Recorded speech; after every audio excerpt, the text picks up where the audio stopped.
April 10th meeting of the Fitchburg City Council's Legislative Affairs Committee. With us this evening are Councillors Walsh and Kuchar and myself, Anthony Zarella. We have 4 items on the agenda this evening and several people interested in speaking. Both I see present in the audience and I have several on Zoom. So what I'm going to do this time around is take each item as it comes rather than having one public comment session up front, just so that by the time the item comes up, none of us have had a chance to miss anything that was said. So we're going to begin with item number 09224. Oh, joining us now is Councillor Cragen, for the record.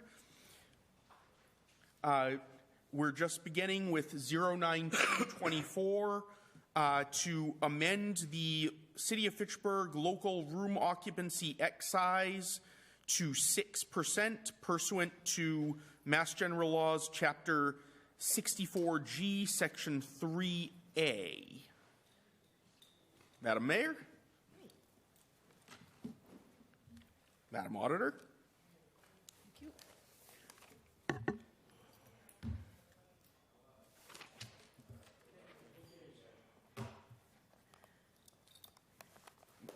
Whenever you're ready. We have before us proposal to raise revenue for the City of Fitchburg, to raise the room tax rate from 4% to 6%.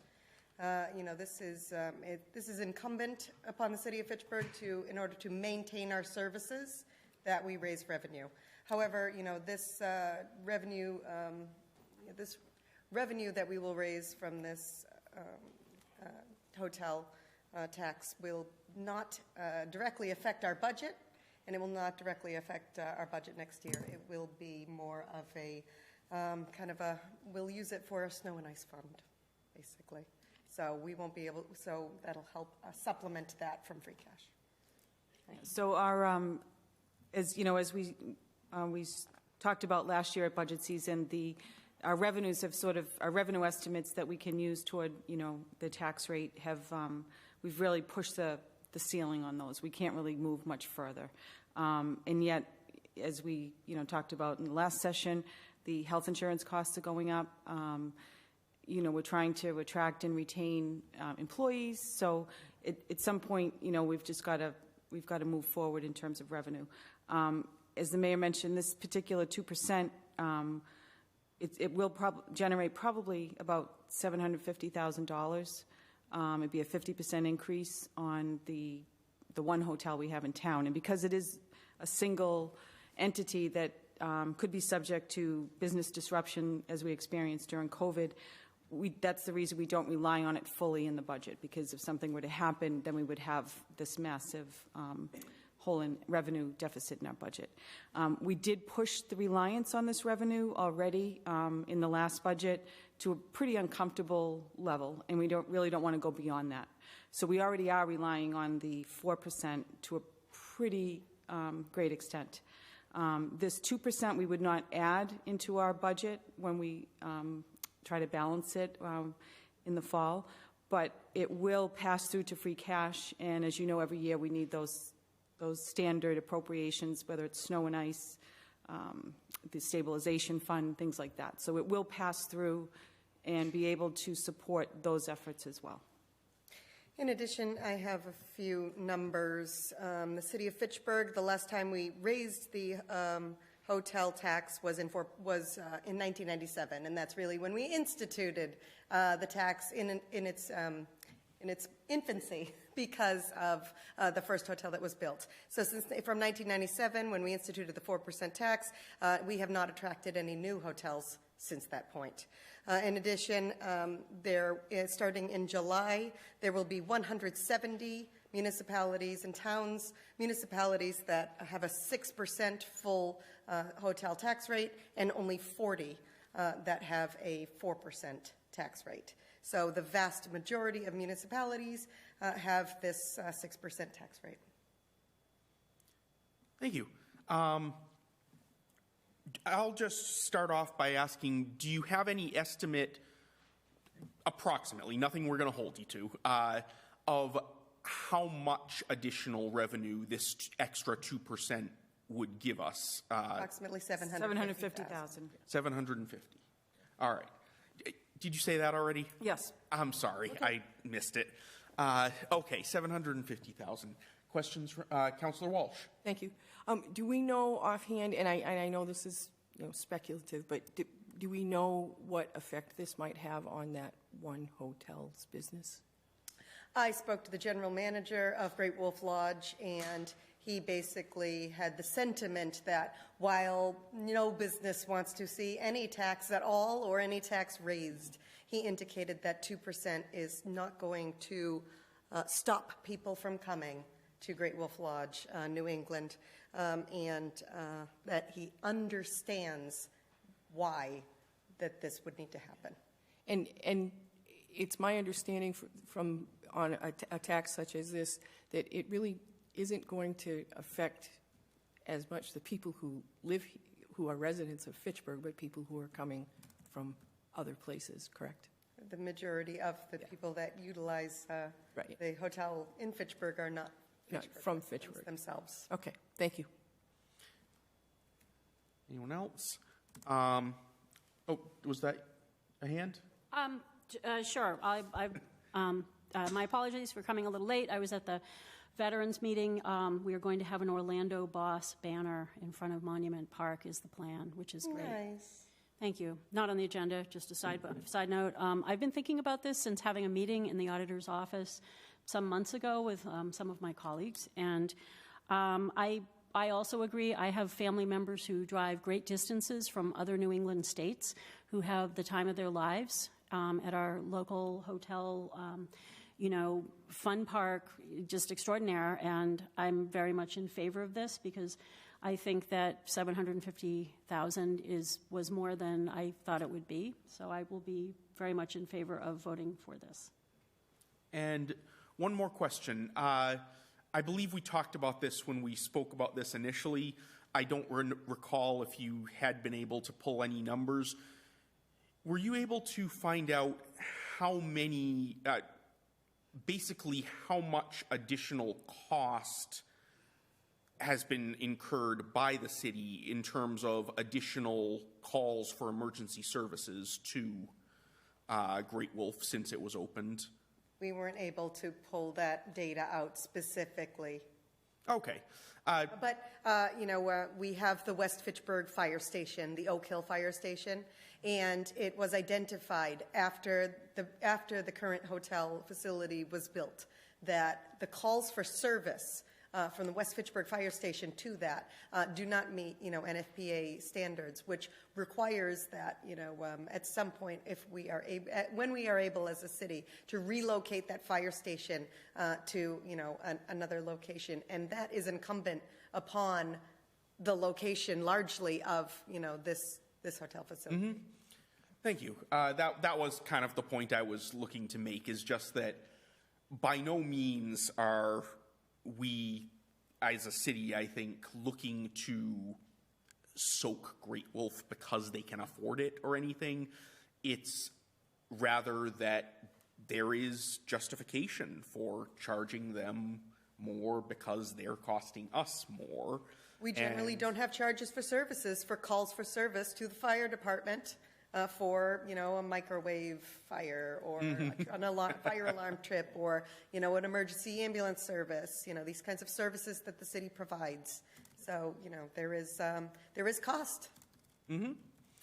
Councillor Krucher? Just speaking from a Ward 3 perspective, there are quite many times when the fire department is on their way there to Great Wolf for either a call or somebody pulls the fire alarm or something to that effect, and they just wind up and turn right back around without even getting there. So there is quite a bit of activity going on at Great Wolf Lodge in regards to the need for the fire department. But normally it's soon canceled before they get there. Right.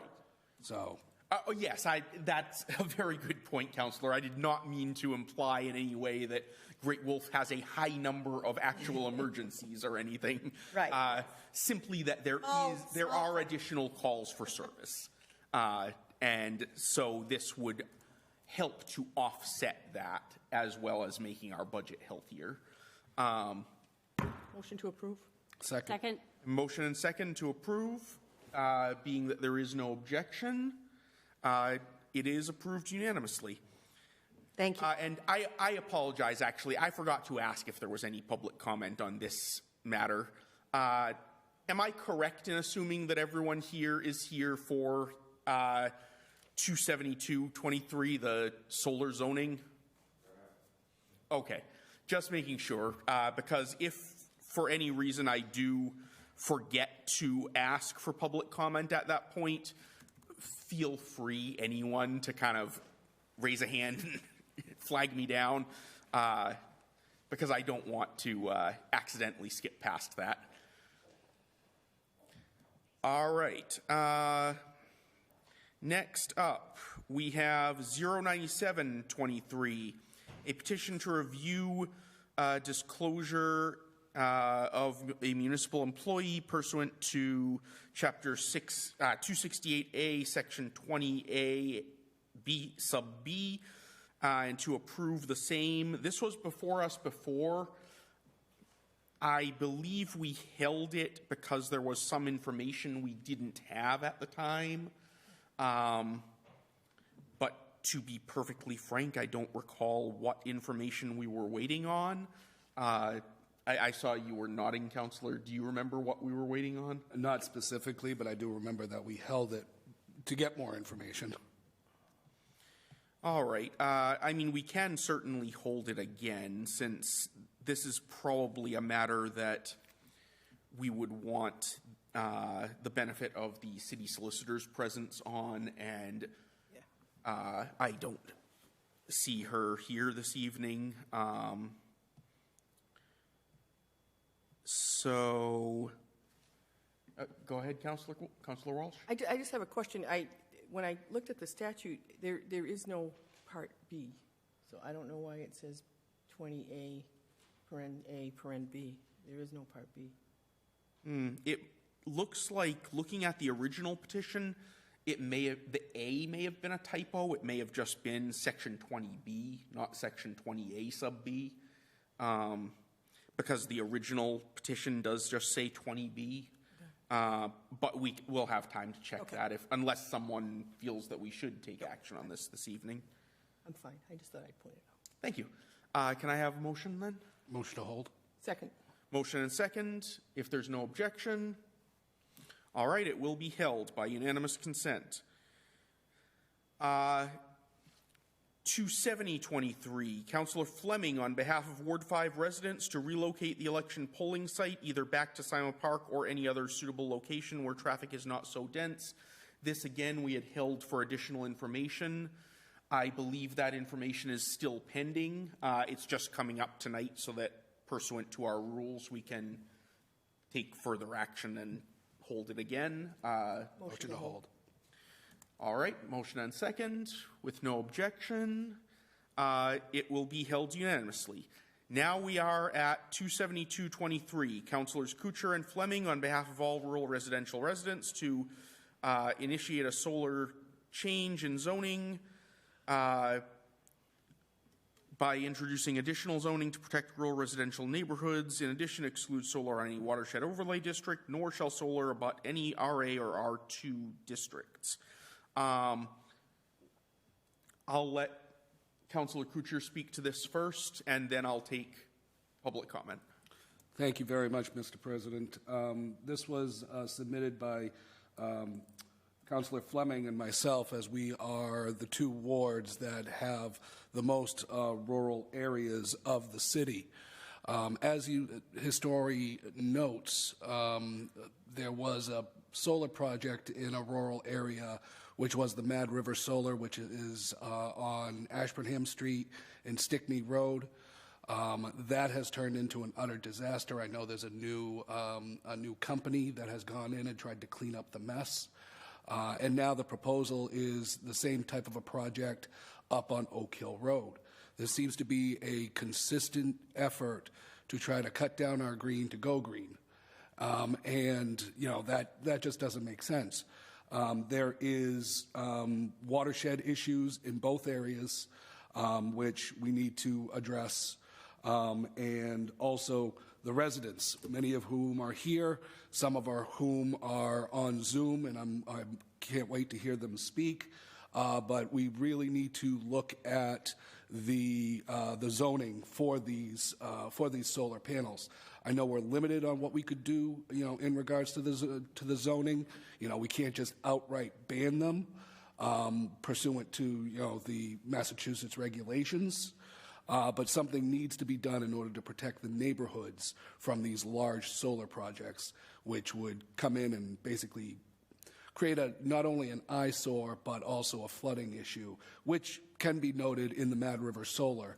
A lot of flooding issues have affected the neighborhoods in those areas, specifically on Ashburnham Street. So, you know, something needs to be done. The council needs to come together and try to somewhat limit the amount of solar projects that can go in. From what I understand from the planning board, we already have 8 large solar projects in the area. Normally, they're hidden back, so they're not viewable from the road. But, you know, these are in areas where there's not too many residential areas. So it's not the eyesore that, you know, people would expect to come out on their back porch or their front door and see this monstrosity in front of them. So therefore, Councillor Fleming and I have decided that we filed this petition to try to work with the constituents to come up with some sort of resolution in order so that everybody can be happy. All right, thank you. Now I'm going to open it up for public comment. We only currently have one person logged in on Zoom.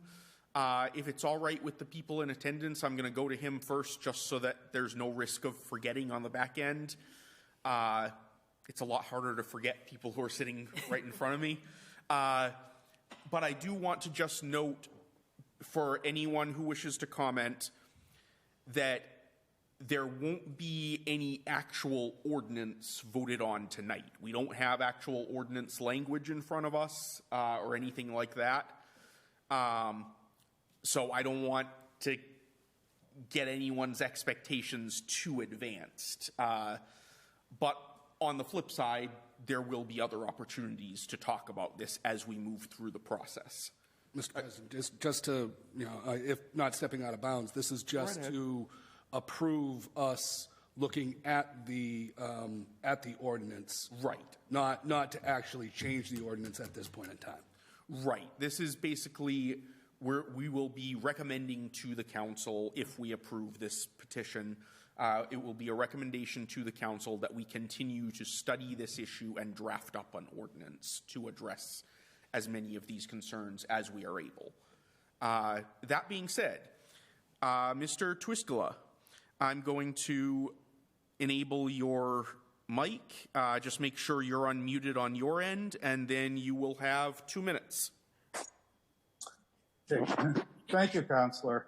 Warren Twiskala, 32 Gloria Ave, and I live with my wife in a residential A area that is adjacent to a rural residential area that would be the site of the Oak Hill Solar project should it go through. I am in favor of moving this proposal forward because I think that having such a big industrial facility next to a residential neighborhood will really ruin the character of the neighborhood. So Councillor Kuchar has mentioned the visual impact quite a few times. Along with that, there is he also mentioned the water issues, you know, which we're currently seeing. And I'm sure that the folks who do the studies on the wetlands and wastewater are doing it with the best information they have, but I don't see how they can accurately predict what the impact of such a facility would be on our neighborhood. Going back, I don't think that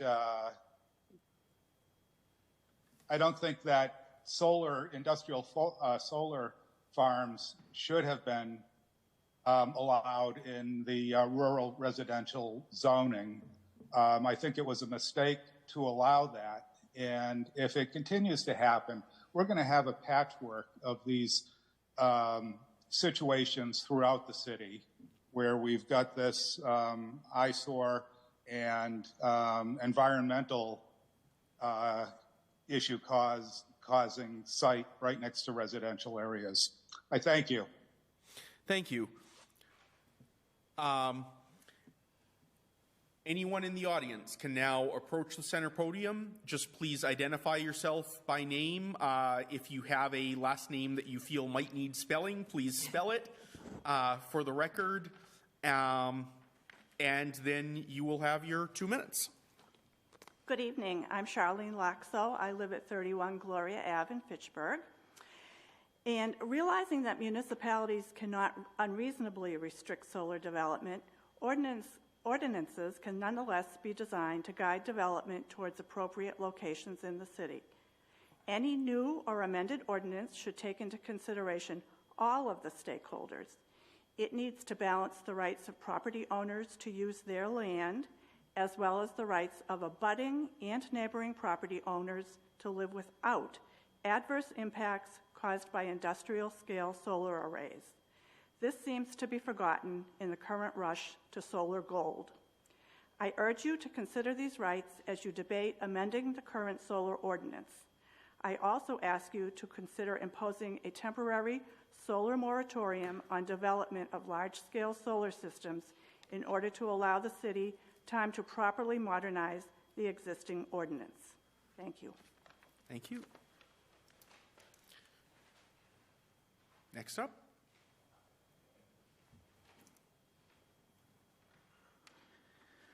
Hi, I'm Lenny Laxo from 31 Gloria Ave. We agree that the areas in which solar farms are allowed by the zoning ordinance need to have further restrictions as proposed in the petition. In addition, the application requirements required in the ordinance for solar farms really need to be amended to provide more protection for the areas impacted by solar farms, because no matter where a solar farm is allowed and where the lines are drawn on a map, nearby areas might be impacted by a large facility that differs in character from its surroundings. These impacts need to be more thoroughly vetted during the special permit process. For example, the current ordinance requires calculations of storm drainage. While reviewing the Mad River Solar Farm application, I found that Massachusetts regulations do not require that the impervious area of solar panels be considered. This really flies in the face of common sense and might not provide for adequate stormwater management. The state of Minnesota, for example, considers the impervious area of the panels while also providing credit for the pervious area underneath the panels. Our ordinance should also require that this approach be used. Concerning visual impact, we now require that reasonable efforts be made to minimize visual impacts. This does not define how visual impacts should be evaluated. This can be remedied by requiring that the proponent submit a visual impact assessment to the planning board with the application, as done, for example, by the town of Athol. Concerning land clearing, the ordinance now states that clearing of vegetation shall be limited to what is necessary for a solar array. It really implies that the solar array is taking a higher priority over trees. The ordinance does not specifically address forested lands and does nothing to discourage clearing of forests for solar arrays. Mass DOER strongly discourages solar farm locations that result in significant loss of forest land. Significant tree cutting is a problem because of the important water management, cooling, and climate benefits of trees. We should require a study of impacts on forested areas, as done, for example, by the city of Northampton. Thank you. Thank you. And I know it's difficult for everyone to get out everything they have to say in 2 minutes. If anyone has prepared statements that they're not able to complete feel free to email them, please, and we will disseminate them and take the full statement into account. Hello, my name is James Wagner, and I live on 58 Pepper Road. So my backyard is where this giant solar farm is going to be placed. I'll give you a little impromptu and family perspective on this. I know we have, flooding issues, flooding topics and eyesores, but being a young adult with a family, putting that back at my house when I have kids who, I moved to the neighborhood because it is a neighborhood, not a solar farm. And I am contemplating moving because of this, and I'm speaking to people in other states and towns. It's not a good thing to have in your backyard, obviously. And also speaking economically, I know a lot of folks are different parts of the demographic, so a lot of people have poured their life in their life into their homes, so they're losing their their equity, their mental health is an issue. So there's a broad arrangement here that I can't really put perspective in 2 minutes, but I wanted to give you my quick synopsis of why I'm opposing this, and not in the legalities of ordinances, and more of a personal touch for you guys. So that's kind of all I have to say today. Thank you. Anyone else?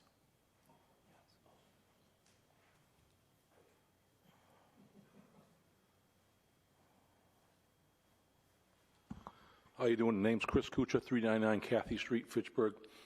Hopefully you guys all come together on board and do what you can about rezoning the whole 9 yards.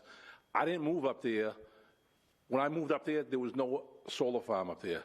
If I wanted to live next to one, I would have moved next to one. So as a city, you guys need to come together on board with all the councilors, the mayor, everybody, and do a little thinking and do stuff for the residents instead of thinking about these big corporations and money. Like, let them in. Because you got residents that have been up there for a long time that pay taxes more than Oak Hill Country Club does. So if they want it up there that bad, put it on their greens. They got plenty of room for their golfers to get shade if they get too hot up there. So do what you can, and rezoning, we'd appreciate it. Have a good day. Thank you. Anyone else wishing to speak? All right, seeing none. Councilors, the matter is before us. I'll speak. Councilor Walsh?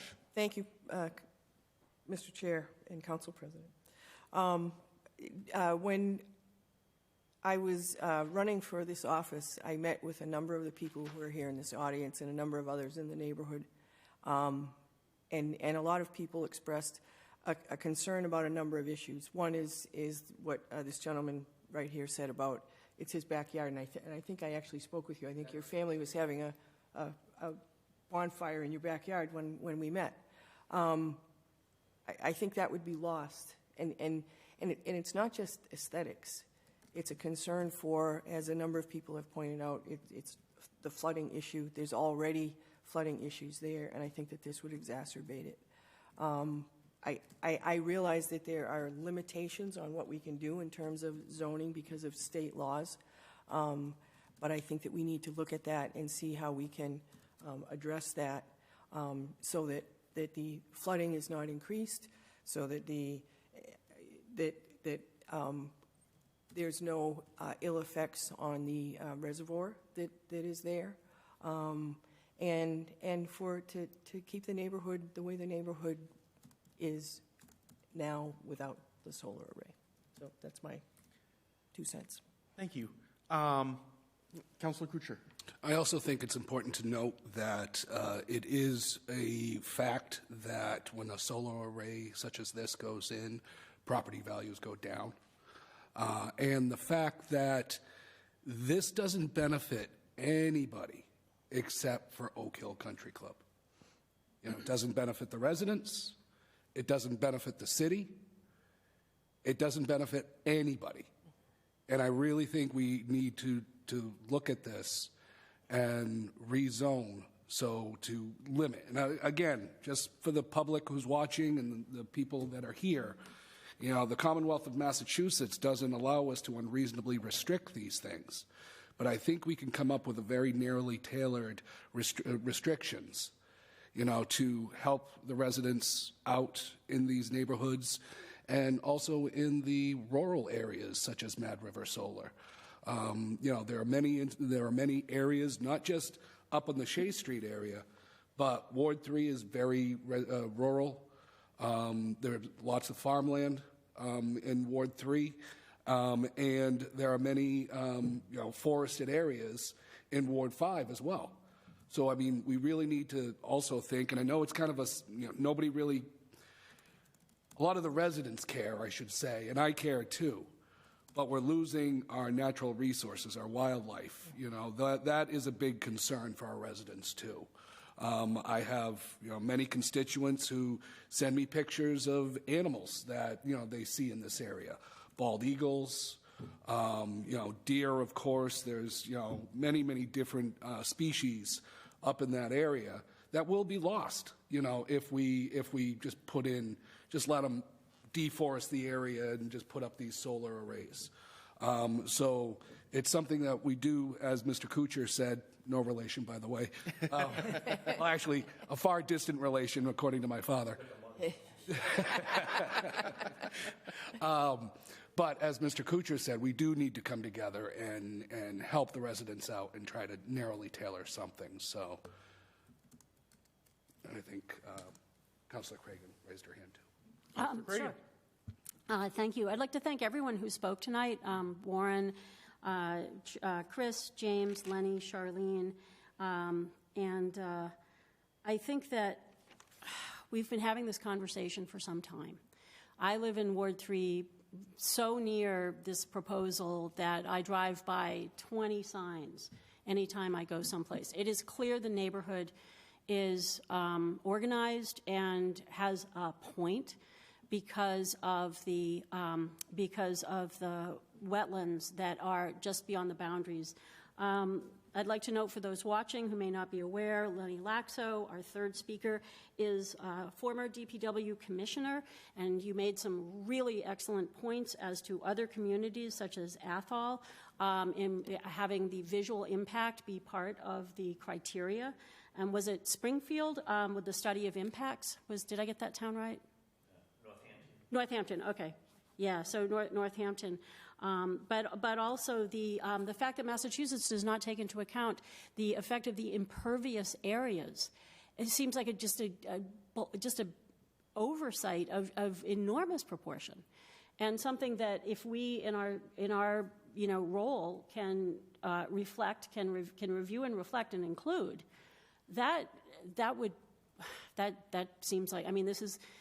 I see this ordinance as having, all of these different pieces to protect the environment, to protect the residents, to protect the people who have been there for, James, you haven't been there that long, and some folks have been there for decades and decades. We don't want to lose you. We don't want to lose any of you. We don't want that neighborhood to suddenly be considered, at a lesser value. That's not in our best interest as a city, nor is it kind.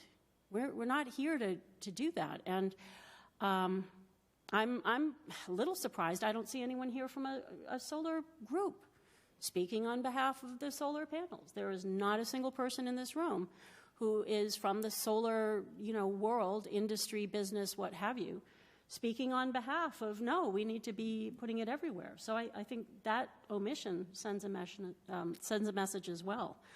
I'm eager and enthusiastic to see what we can craft to protect Fitchburg. And again, I thank you all for coming to speak.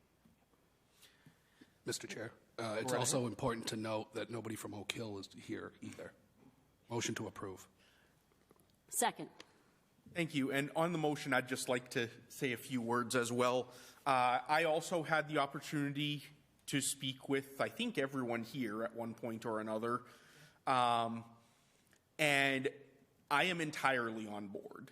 I think that we desperately need a more comprehensive and more thoughtful zoning regime for large-scale solar. I think that Massachusetts loves to think of itself as a very forward-thinking state, very ahead of the curve. Unfortunately, due to some of the bureaucracy on Beacon Hill, it can actually be very much behind the curve in terms of adapting to changes in circumstances and technology. And this is one of those cases. When the state passed its statute that said that cities and towns cannot unreasonably restrict solar installations, a solar installation meant roof panels on your house. Yep. There was no such thing as a solar farm when that law was put into place. But the state just hasn't gotten around to updating it because they pass a relatively small number of bills per year, and this one isn't sexy. This one isn't something that's going to put any legislator on the front page of the Boston Globe. And I think our delegation understands this and is working as well as they can to get this repaired, but I think there's a great need for basically everyone in all the legislators who represent areas outside the greater Boston area to get on board with this. Because, of course, it's easy for a legislator from Boston to vote in favor of protecting solar installations because it sounds good, it sounds green, and they're never going to go in his constituents' backyards. But I think the distinction, though, between large-scale solar and all the other things protected by the so-called Dover Amendment, which is the zoning exemption statute,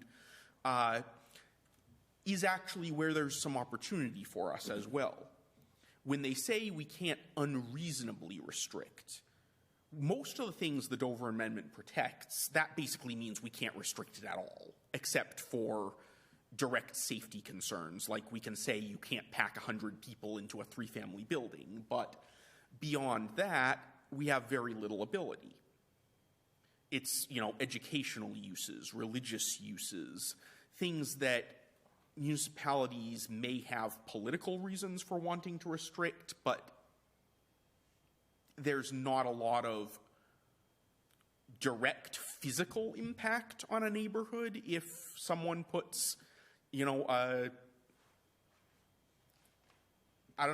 church at the end of the block or something like that. It's a lot different. Large-scale solar is different. And I think that we can craft an ordinance that will convince whoever ends up needing to review it, whether that be the courts or a state regulatory agency, that it is reasonable to restrict solar on the basis of how it affects our communities. This isn't about any kind of discrimination like it might be in a religious case. It's not about you guys saying, oh, we don't want all those whoever, having their worship services in our neighborhood. It's not about that.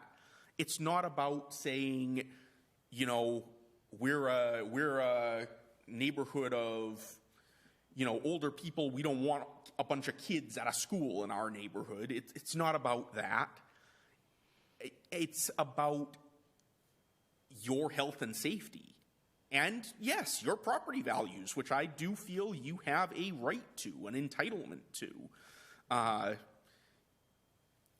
And so it's going to take time to craft this into an ordinance that is actually passable and that can actually pass muster, legally speaking, assuming that the legislature doesn't change the law in the meantime. But I'm in. I'm in until we've got this done. And then also on the motion, I have Councillor Kuchar. Thank you very much. Chairman and Mr. President. One of the speakers tonight, Mrs. Latsko, she brought up the subject of a moratorium until we get that done. Could we take that up with this, or should that be done by a separate petition?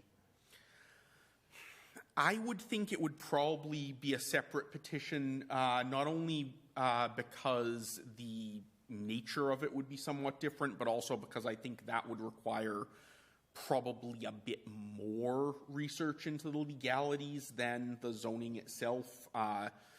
I don't know if there's any case where there has been a moratorium allowed on a Dover Amendment subject. Well, it would be temporary until we get this done. It wouldn't be a permanent moratorium. Of course. It would just be like a temporary order. Right. I'm just not sure if there's been any such thing approved by the courts in the past or rejected in the past. So I think it might be cleaner if we do it as a separate petition.